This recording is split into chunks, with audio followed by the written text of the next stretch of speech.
থাক থাক, তুই ওখানে বসে। নিচে নামলে ওরাই তোকে ছিঁড়ে খাবে। হিপোপটেমাসের দরকার লাগবে না। বাটুল না গো, গজাইয়ের মতো আমিও যেন কি সব দেখছিলাম তখন। ওরে বাবা গো, স্যারের বেদ দেখে চোখে ভুল দেখছিলি রে। চল বাচ্চু, 10-12 পিস চকলেট কেক কিনে নিয়ে যাই। অনেক দিন কেক পেস্ট্রি খাওয়া হয় না। বাটুল না গো, আমি আর অমন করব না গো। হর্ষবর্ধনের দিব্যি কেটে বলছি গো, আমাকে এখান থেকে নামিয়ে নিয়ে যাও। না না না না, জাতিস্বর টাতিস্বরের ব্যাপারই নয় এটা। আসলে আমারও মনে হচ্ছিল গজাই ওর গত জন্মের কিছু ঘটনা মনে করে বলছে। হয়তো বাঘে তাড়া খেয়েছিল, বা ওই সময় ঘোড়ায় চেপে লোকজন যাতায়াত করত। আর ডায়নোসর, সে তো জুরাসিক যুগের ব্যাপার, প্রায় 200 মিলিয়ন বছর আগের ঘটনা। গজাই কি সে সময় জন্মেছিল? জুরাসিক যুগে বাঘ ছিল নাকি ঘোড়া নাকি মানুষ? না না না, ও একটা নির্দিষ্ট সময়ের কথা বলছে না রে বাচ্চু। তাহলে বাটুলদা, জুরাসিক যুগের ডায়নোসর। তারপর ওর খেলার মাঠটা জঙ্গল হয়ে গেল, সেখানেও বাঘের কবলে পড়ল। তারপর আবার ওদের হাটে ও দেখা পেল ঘোড়ায় চেপে বড় বড় ফর্সা কিছু মানুষদের, যাদের ভাষাও বুঝতে পারছিল না। ইংরেজিতে কথা বললে ঠিকই ও বুঝত। এতটুকু বুদ্ধি গজাইয়ের আছে। তবে পর্তুগিজ ভাষা হতে পারে, বা মঙ্গোলিয়ান, বা শক, হুন। এসব কি বলছো তুমি? ও যে 3টে ঘটনার কথা বলছে, আমি নিশ্চিত 3টে ঘটনাই পরিষ্কার 3টে আলাদা আলাদা সময়ের। একটা তো পরিষ্কার জুরাসিক যুগের। তারপর ধর ছাতিমপুর গ্রামটা যখন জঙ্গল ছিল, জনপদ হয়নি সেই সময়, তখন বাঘ থাকাটা জঙ্গলে অস্বাভাবিক নয়। এমন মানুষ খেকোর কথা 80-90 বছর আগে আকছার শোনা যেত।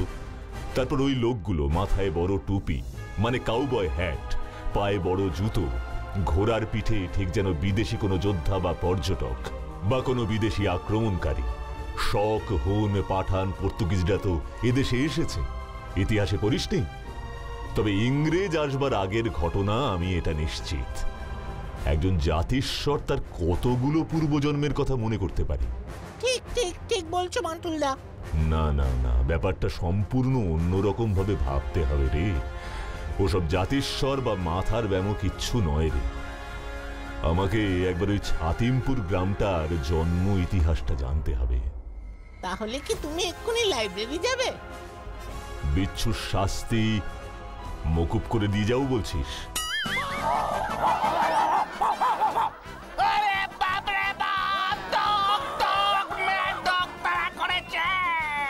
হ্যাঁ বাটুলদা, বেচারা বেজায় শাস্তি পেয়েছে। গাছটায় যা বড় বড় কাঠ পিঁপড়ে আছে না। আমি কি সর্ষে খেতে এসে পড়লাম? তোর ওই নাক আর ওই কেষ্ট গলার টাক দুটোই এক হয়ে গেছে রে। চা চা চা। আমার নাক আর কেষ্টদার টাক এক? কি করে ভাই? ওটা যদি সত্যিই তোর অরিজিনাল নাক হতো, তবে নাক নাকের কাজ ঠিকই করতো। তোর নাক গন্ধ শুকবার ক্ষমতা হারিয়ে ফেলেছে রে। অর্থাৎ তোর নাক তোর নাকত্ব হারিয়ে ফেলেছে। অমন নাক রাখিস না, ঝেড়ে ফেলে দে। বাবা, আমার নাক নিয়ে তুই এত ভেবেছিস? তা আমার নাক যে নাকত্ব হারিয়েছে সেটা তুই বুঝলি কি করে? বুঝবো না? রোজ 2বার করে ভীমরুলদার আম বাগানের পাশ দিয়ে স্কুলে যাচ্ছিস আর আসছিস। বাগানের আমগুলো যে পেকে গন্ধ ছেড়েছে সেটা খেয়াল করেছিস? নাকে গন্ধ ঠেকলে তুইও আমার মতো এমন অস্থির হয়ে পড়তি রে। ও এই ব্যাপার, সে তো চোখেই দেখছি, গন্ধও পাচ্ছি। কিন্তু ওই ভীমরুলদার আম বাগানের আম কাকে ঠোকরাতেও ভয় পায়, আর আমরা তো কোন ছাড়। তুই হাল ছেড়ে দিলেও আমি ছাড়ছি না, বরং জোর করে হালটা ধরেছি। এই ভরা জ্যৈষ্ঠিতে আম ঝেড়ে খাবো না তো কি শুকনো লঙ্কা পুড়িয়ে গন্ধ শিখবো? ও বিচ্ছু, ওসব কম করতে যাস না ভাই, বিপদে পড়বি। এই সময় ভীমরুলদার বাগানে রাত দিন কড়া পাহারা চলে। শোন বাচ্চু, এই বিচ্ছু শর্মার নাকের সাথে মাথাটাও সজীব আছে এখনো। বুদ্ধির ঝাঁপিটা খোল, তবেই না আমের ঝাঁপি হাতে পাবি রে। আমি বাপু এত ঝামাঝাপির মধ্যে নেই। তোর আম খাওয়ার শখ হচ্ছে, তুই তোর ঝাঁপি খোল। বাটুলদা বাজার থেকে যথেষ্ট আম কিনে আনে, আমার ওতেই চলে যাবে। ঠিক আছে, তবে তুইও শুধু রাখ, ওই ভীমরুলদার আমবাগানের গোটা 20 আম এই বিচ্ছু শর্মা কি নাম। আর ধরা পড়লে বাটুলদা তুলে দেবে তোর পিঠের চাম। চললাম আমি, কাজ আছে। ঠিক আছে, তুই নিচে গো, আমিও ম্যাঙ্গো। আজকেই আই গো টু দ্য ভীমরুলদার ম্যাঙ্গো গার্ডেন। এ আবার কেমন প্রতিজ্ঞা? সেইটাই তো বলতেছি বাটুল বাবু, আপনাদের বটম বেল শাড়িতে চিনতে পারবেন না গো। পণ করেছিল এবারেও যদি বাবুর টিম হেরে যায় তবে বাবু মাথা কামাইয়ে নেড়া হবেন। 14খানা গোল খেয়েছে গো, বাবু মাথা মুড়িয়ে ফেলেছে। আর রাগে দুঃখে আজ 7-8 দিন হয়ে গেল ভাত মাছ তো দূরের কথা, সকালের ডিম সিদ্ধটুকু মুখেও তুলতেছেন না গো। বাবুর দিকে তাকাতে পারবেন নি গো, শুকোয়ে আমসি হয়ে গেছে।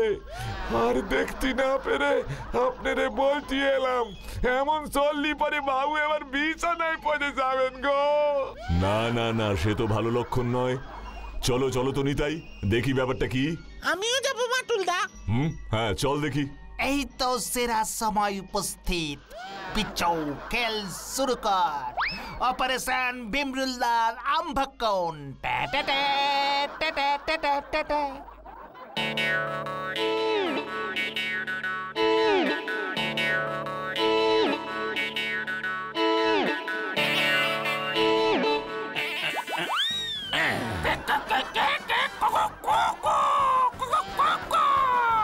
তো ছড়া ছুঁচো, আমার আম বাগানে কি মতলবে?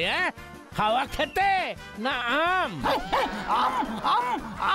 আম খেতে না, হ্যাঁ আম খেতে না। তাহলে কি পর্যবেক্ষণ করতে না আম গুনতে? ইয়ে মানে ভীমরুলদা, বাটুলদা তোমার কাছে পাঠালো একটা দরকারি কথা বলতে, আর তুমি? বাটুল পাঠিয়েছে তাই বুঝি? তা কি দরকারি কথা শুনি? ভীমরুলদা, বাটুলদা বলল আপনার এই এত বড় আম বাগানটা, অথচ আম ছাড়া আর কিছুই হয় না। কেন রে আম গাছে আম ছাড়া কি জাম হবে নাকি? হ্যাঁ তো ছড়া। চি চি চি চি চি, তা কেন? আসলে বাটুলদা বলল ভীমরুলদার আম বাগানে এই বৈশাখ জ্যৈষ্ঠ মাসেই শুধু আম হয়, তারপর তো বাগানটা এমনিতেই ফাঁকা পড়ে থাকে। ভীমরুলদাকে গিয়ে বল, আমের মরশুম চলে গেলে মানে গাছ যখন ফাঁকা হয়ে যাবে তখন যদি আম বাগানটা বাটুলদাকে কিছুদিনের জন্য ভাড়া দেয়, তার জন্য বাটুলদা বেশ ভালো নগদি দেবে। মানে আমের মরশুম চলে গেলে বাগান লিজ নিয়ে বাটুল কি করবে? আগে আমলকি চাষ। কি আম বাগানে আমলকি চাষ? বেটা মস্করা হচ্ছে আমার সাথে। এই না, যা যা যা যা, তা কেন? আপনার মতো এমন সিনিয়র একজনের সাথে মস্করা? ছি! আসলে বাটুলদার এক বিদেশি বন্ধু বাটুলদাকে একরকম বিশেষ সার বিদেশ থেকে পাঠিয়েছে। আম গাছের গোড়ায় সেই সার ছিটিয়ে দিলে আম গাছে আমলকি হয়। কি বিদেশি সার আম গাছের গোড়ায় দিলে আম গাছে আমলকি হয়? সেটাই তো বলছি, শুধু গাছগুলো তো পড়েই থাকে সারাটা বছর।